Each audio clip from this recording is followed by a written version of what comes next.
നമസ്കാരം. പ്രധാനമന്ത്രി നരേന്ദ്രമോദിയുടെ കീഴിൽ നിന്ന് ഭാരതം സമസ്ത മേഖലകളിലും കുതിക്കുകയാണ്. കോൺഗ്രസ് ഭരിച്ചിരുന്നപ്പോഴും BJP ഭരിക്കുമ്പോഴും ഭാരതത്തിൽ വന്ന മാറ്റങ്ങൾ ഇന്ന് ജനങ്ങൾ തിരിച്ചറിയുന്നു. അതിനാൽ ഇപ്പോൾ ലോക്സഭാ തിരഞ്ഞെടുപ്പ് നടത്തിയാൽ പോലും BJPക്ക് മികച്ച വിജയം നേടാനാകുമെന്നാണ് ഇപ്പോൾ പുറത്തുവരുന്ന ഒരു സർവേ സൂചിപ്പിക്കുന്നത്.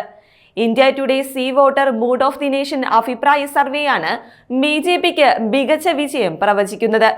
ആകെയുള്ള 543 അംഗ ലോക്സഭയിൽ 343 സീറ്റുകളും NDA നേടുമെന്നാണ് സർവേയിൽ പറയുന്നത്. 2024 ലോക്സഭാ തിരഞ്ഞെടുപ്പിൽ 232 സീറ്റുകൾ നേടിയ ഇന്ത്യ സഖ്യത്തിന് 188 സീറ്റുകൾ മാത്രമായിരിക്കും ലഭിക്കുക.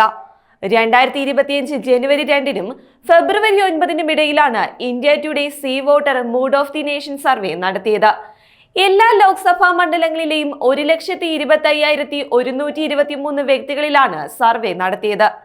272 സീറ്റാണ് ലോക്സഭയിൽ കേവല ഭൂരിപക്ഷത്തിന് വേണ്ടത്.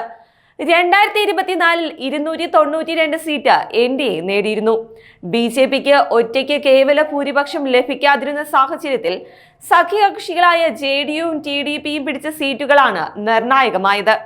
എന്നാൽ ഇപ്പോൾ വോട്ടെടുപ്പ് നടന്നാൽ NDAയുടെ വോട്ട് വിഹിതം 3% വർദ്ധിച്ച് 47% ഉയരുമെന്നാണ് സർവേ സൂചിപ്പിക്കുന്നത്. അതേസമയം ഇന്ത്യ ബ്ലോക്കിനെ സംബന്ധിച്ചിടത്തോളം വോട്ട് വിഹിതത്തിൽ വെറും 1% വർധനവ് മാത്രമേ ഉണ്ടാകുകയുള്ളൂ. എന്നാൽ ഇന്ന് വോട്ടെടുപ്പ് നടന്നാൽ പോലും BJPക്ക് മാത്രം 281 സീറ്റുകൾ ലഭിക്കുമെന്ന് സർവേ പ്രവചിക്കുന്നു.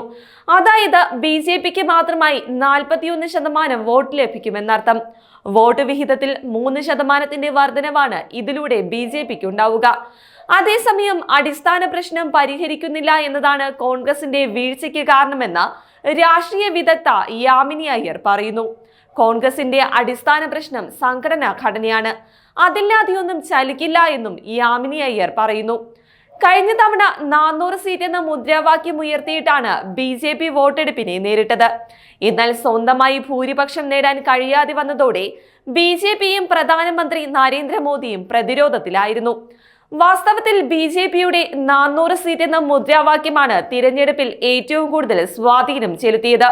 ഇത്രയും മൃഗീയ ഭൂരിപക്ഷം ലഭിച്ചാൽ BJP ഭരണഘടന മാറ്റുമെന്ന് വോട്ടർമാരെ ബോധ്യപ്പെടുത്താൻ കോൺഗ്രസിന് സാധിച്ചു. ദളിത് OBC വോട്ടുകൾ കോൺഗ്രസിലേക്ക് എത്താനും ഇത് കാരണമായി. എന്നാൽ ലോക്സഭാ തിരഞ്ഞെടുപ്പിലെ മുന്നേറ്റം പിന്നീട് കോൺഗ്രസിനോ ഇന്ത്യ സഖ്യത്തിനോ നിലനിർത്താനായില്ല. ലോക്സഭാ തിരഞ്ഞെടുപ്പിന് 6 മാസത്തിനു ശേഷം മഹാരാഷ്ട്ര, ഹരിയാന, ഡൽഹി എന്നിവിടങ്ങളിൽ തുടർച്ചയായ വിജയങ്ങൾ നേടാൻ BJPക്ക് സാധിച്ചു.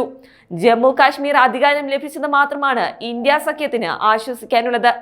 എന്നാൽ ഇനി അതും നഷ്ടമാകുമെന്നാണ് ഇപ്പോൾ പുറത്തുവരുന്ന സർവേ സൂചിപ്പിക്കുന്നത്.